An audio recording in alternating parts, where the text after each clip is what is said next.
Hi, ഇന്ന് നമ്മൾ നോക്കാൻ പോകുന്നത് ഒരു RO പ്യൂരിഫയർ എങ്ങനെ നമുക്ക് അസംബിളി ചെയ്യാം എന്നുള്ളൊരു വീഡിയോ ആണ്.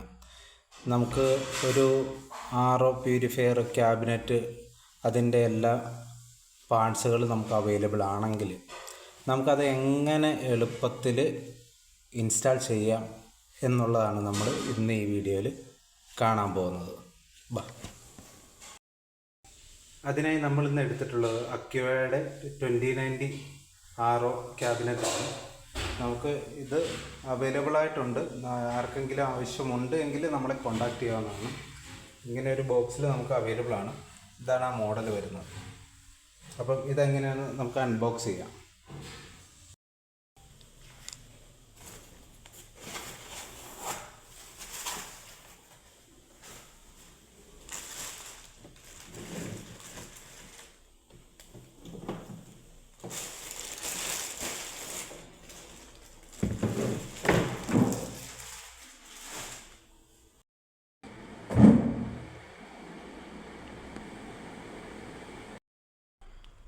ഈ മോഡൽ ഇത് സ്റ്റോറേജ് നമുക്കിങ്ങനെ ഊരിയെടുക്കാവുന്നതാണ്. അപ്പോൾ ഇങ്ങനെയായിരിക്കും ഇതിൻ്റെ അവസ്ഥ. നല്ലൊരു പ്യൂരിഫയർ ആണിത്. ഒരു വീട്ടിൽ നമുക്ക് വലിയ ബഡ്ജറ്റ് ഇല്ലാതെ ചെയ്യാൻ പറ്റിയ ഒരു പ്യൂരിഫയറാണ്. ഈ 2 ഹോൾ കണ്ടോ, ഇത് നമ്മൾ വാൾ മൗണ്ട് ചെയ്ത് സ്ക്രൂ ചെയ്തിട്ട് ഈ ഹോളിലാണ് നമ്മൾ ഹാങ് ചെയ്യുന്നത്. ഇത് നമുക്കിങ്ങനെ ഊരിയെടുക്കാവുന്നതാണ്. അപ്പം ഇത് ഊരി നമ്മൾ മാറ്റുമ്പോൾ ഇതിനകത്താണ് നമുക്ക് വരുന്ന, ഇതിലാണ് നമ്മൾ കാർട്രേജുകൾ വെക്കുന്നത്. പിന്നെ ആ കൂട്ടത്തിൽ LED ഉണ്ടാവും. വേറെയും ടാപ്പ് ഇരിപ്പുണ്ട്. പാക്ക് ചെയ്ത് പോകുന്ന മിസ്റ്റേക്കാണ്. ഒരു ടാപ്പാണ് വരുന്നത്. പിന്നെ ഇതിൻ്റെ അകത്ത് സ്ക്രൂ ഉണ്ടാവും. ഇത് അതിൻ്റെ LED വരുന്ന LED നമുക്ക് ഇത്തരമാണ് വരുന്നത്. ഇതും LEDയുടെ തന്നെയാണ്. അപ്പം ഇത്രയും സാധനങ്ങളാണ് ഇതിൻ്റെ അകത്ത് ഉണ്ടാവുക. സെഡിമെൻ്റ് എന്ന് പറയുന്ന ഒരു കാർട്രേജ് ഇതിൻ്റെ അകത്ത് വരുന്നുണ്ട്. പോസ്റ്റ് കാർബൺ വരുന്നുണ്ട്, ഫ്രീ കാർബൺ വരുന്നുണ്ട്. ഇങ്ങനെ കുറച്ചധികം കാർട്രേജുകൾ നമുക്ക് ഇതിനകത്ത് വരുന്നുണ്ട്. പിന്നെ പ്ലോട്ട്, വയർ നമുക്കിതെല്ലാം ഇവിടെ അവൈലബിൾ ആണ്. അപ്പോൾ അതുകൊണ്ട് നമുക്കിവിടെ അടുത്ത് തന്നെ സാധനങ്ങളെല്ലാം ഉണ്ട്. പ്ലോട്ട്, വയർ നമുക്ക് 2 വേണം. അതുപോലെ SV സോളിനോഡ് വാൽവ് എന്ന് പറയും, ഇത് നമുക്ക് ആവശ്യമാണ്. ഇതൊക്കെയാണ് നമുക്ക്. പിന്നെ UV വരുന്നുണ്ട്. UV നമുക്ക്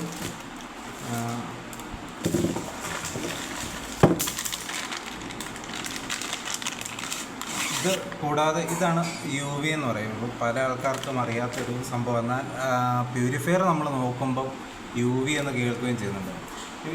ഇതാണ്, ഇത് UV ചേമ്പറാണ്. ഇതിനകത്താണ് നമുക്ക് UV വരുന്നത്. അതായത് അൾട്രാവയലറ്റ് രശ്മികളെ കൊണ്ട് നമ്മൾ ഇത് ബാക്ടീരിയനെ ഡീആക്ടിവേറ്റ് ചെയ്യുന്നൊരു പ്രോസസ്സാണ് ഇതിനകത്തൂടെ നടക്കുന്നത്.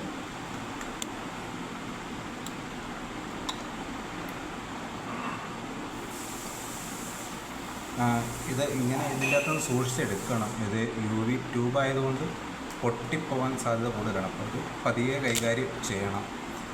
അപ്പം ഇതാണ് നമുക്ക് UV ട്യൂബ്.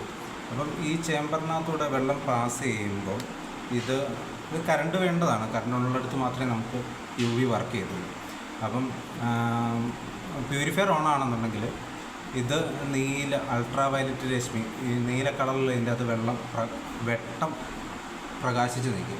അപ്പോൾ ഇതിലെ വെള്ളം പാസ് ചെയ്യുന്ന സമയത്ത് ഈ രശ്മി ഡയറക്റ്റ് അടിക്കുന്നതുകൊണ്ട് പ്യൂരിഫയറിലൂടെ പാസ് ചെയ്യുന്ന വെള്ളം, അതായത് UV ചേമ്പറിലൂടെ പാസ് ചെയ്യുന്ന വെള്ളത്തിലെ ബാക്ടീരിയ എല്ലാം ഡീആക്ടിവേറ്റ് ചെയ്യും, പോകും. അപ്പോൾ നമുക്ക് ബാക്ടീരിയ ഇല്ലാതെയുള്ള വെള്ളം സ്റ്റോറേജിലേക്ക് എത്തും. ഇതാണ് ഇത് ചെയ്യുന്ന പണി. ഇതിലിപ്പോൾ ഞാൻ ഒരു സാധനം പറയാൻ വിട്ടുപോയി. SMPS ആണ്. ഇതിപ്പോൾ ചാർജർ ടൈപ്പാണ് നമുക്ക് വരുന്നത്. ഇതാണ് പ്യൂരിഫയറിന് ഏറ്റവും നല്ലത്. അപ്പം ഇതുണ്ടെങ്കിൽ ഈ പരിപാടി എല്ലാം നടക്കത്തുള്ളൂ. അപ്പം ഇത് മെയിൻ സാധനമാണ് SMPS. ഇതാണ് നമ്മൾ ഉപയോഗിക്കുന്ന പമ്പ്. ഈ RO പ്യൂരിഫയർ വർക്ക് ചെയ്യണമെന്നുണ്ടെങ്കിൽ എപ്പോഴും ഇതിനകത്തൊരു പമ്പ് ഉണ്ടാവും. പമ്പിന് അത്യാവശ്യം നല്ല വെയിറ്റ് ഉള്ളതാണ്, നല്ല വെയിറ്റ് ഉണ്ട്. ഇതാണ് അതിൻ്റെ സ്പെസിഫിക്കേഷൻ വരുന്നത്. ഇപ്പോൾ ഞങ്ങൾ എന്തായാലും പ്യൂരിഫയറിനകത്ത് വെക്കുന്ന എപ്പോഴും 100 GPD എങ്കിലും വരുന്ന നല്ല ബൂസ്റ്റർ പമ്പുകളാണ്. അപ്പോൾ ഇത് ഇന്നും ഔട്ടും ഈ ഭാഗത്തായിട്ടാണ് വരുന്നത്. അപ്പം നമുക്ക് ഇത് സെറ്റ് ചെയ്യേണ്ടതായിട്ടുണ്ട്. അതിന് നമുക്ക് ഇതുപോലുള്ള ഈ വലുപ്പം വരുന്ന ത്രെഡുണ്ട്, അത് നമ്മൾ ഇതിൽ ടൈറ്റ് ചെയ്ത് കൊടുക്കേണ്ടതായിട്ടുണ്ട്. ഇപ്പോൾ പമ്പിന് ഇതുപോലെ ആരോ മാർക്ക് ഉണ്ടാവും. അപ്പം ഇവിടെ നിന്നുമാണ് അങ്ങോട്ട് വെള്ളം പോകുന്നത്. അപ്പം അത് കൃത്യമായിട്ട് ശ്രദ്ധിക്കണം. ഇതിപ്പം നമ്മൾ വയറിങ് ചെയ്ത് കഴിഞ്ഞു. അത് കറക്റ്റായിട്ട് നമുക്ക് വീഡിയോ എടുക്കാനായിട്ട് സാധിച്ചില്ല. അപ്പം നമ്മൾ എങ്ങനെയാണെന്ന് വെച്ച് ചെയ്തേക്കുന്നത്, ഇതിപ്പം പ്ലോട്ടിൻ്റെ പോസിറ്റീവും SMPSൻ്റെ പോസിറ്റീവും ഒന്നിച്ച് കൊടുത്തു. അത് കഴിഞ്ഞിട്ട് പ്ലോട്ടിൻ്റെ തന്നെ ന്യൂട്രലും SMPSൻ്റെ പോസിറ്റീവ്, പമ്പിൻ്റെ പോസിറ്റീവ്, SVയുടെ പോസിറ്റീവ് അതങ്ങനെ ഒന്നിച്ച് കൊടുത്തു. പിന്നെ ബാക്കി എല്ലാത്തിൻ്റെയും നമ്മൾ പിന്നെ നെഗറ്റീവ് എടുത്ത് എല്ലാം കൂടെ ഒന്നിച്ച് കൊടുത്തു. അങ്ങനെയാണ് ചെയ്തേക്കുന്നത്. മുമ്പേ ഞാൻ ചോക്ക് കാണിച്ചില്ലായിരുന്നു, അത് ഞാൻ പറയാൻ മറന്നുപോയി. UV വർക്ക് ചെയ്യുന്നുണ്ടെങ്കിൽ നമ്മൾ AC/DC ചോക്കാണ്, അതുണ്ടെങ്കിൽ മാത്രമേ നമുക്ക് UV വർക്ക് ചെയ്യത്തുള്ളൂ. അപ്പം ഓൾമോസ്റ്റ് നമ്മുടെ എല്ലാ പരിപാടിയും കഴിഞ്ഞിട്ടുണ്ട്. ഇപ്പോൾ തൽക്കാലം നമ്മൾ UVയിൽ നിന്നും എടുത്ത് ടാങ്കിലേക്ക് പോകുന്ന രീതിയിൽ ചെയ്തേക്കുവാണ്. അപ്പം നമ്മൾ UV ചിലപ്പോൾ താഴെ ഇറക്കിയിട്ട് നമ്മൾ ഇപ്പുറത്തൊരു പോസ്റ്റ് കാർബണും കൂടെ ചിലപ്പോൾ ആഡ് ചെയ്യുന്നുണ്ടാവും. അവിടെ കോളിഫോമും ഈ കൂളിയും നല്ല രീതിയിലുള്ളത് കൊണ്ട് UV എന്തായാലും വെക്കേണ്ടി വരും, ഇല്ലെങ്കിൽ അത് വർക്ക് ചെയ്യത്തില്ല. അപ്പം നമ്മൾ ഇപ്പോൾ തൽക്കാലം UV ഇങ്ങനെ വെച്ചിട്ടുണ്ട്. എന്നിട്ട് അവിടെ നമ്മൾ വെസൽ ഫിൽറ്റർ ഇൻസ്റ്റാൾ ചെയ്യുന്നുണ്ട്. അപ്പോൾ അത് കഴിഞ്ഞിട്ട് നമ്മൾ ബാക്കി കാറ്ററേജുകളെക്കുറിച്ച് പിന്നെയാണ് തീരുമാനിക്കുക. ഇപ്പോൾ നമ്മൾ ഈ ഒരു രീതിയിലാണ് ഒരു പ്യൂരിഫയർ ഏകദേശം നിങ്ങൾക്ക് മനസ്സിലാകാനായിട്ട് ചെയ്തു തരുന്നത്. അതിപ്പം ഇത് സ്റ്റോറേജിലേക്ക് വന്ന് ചാടുന്ന ഭാഗമാണ് കേട്ടോ. ഇവിടെ പ്ലോട്ടുണ്ട്.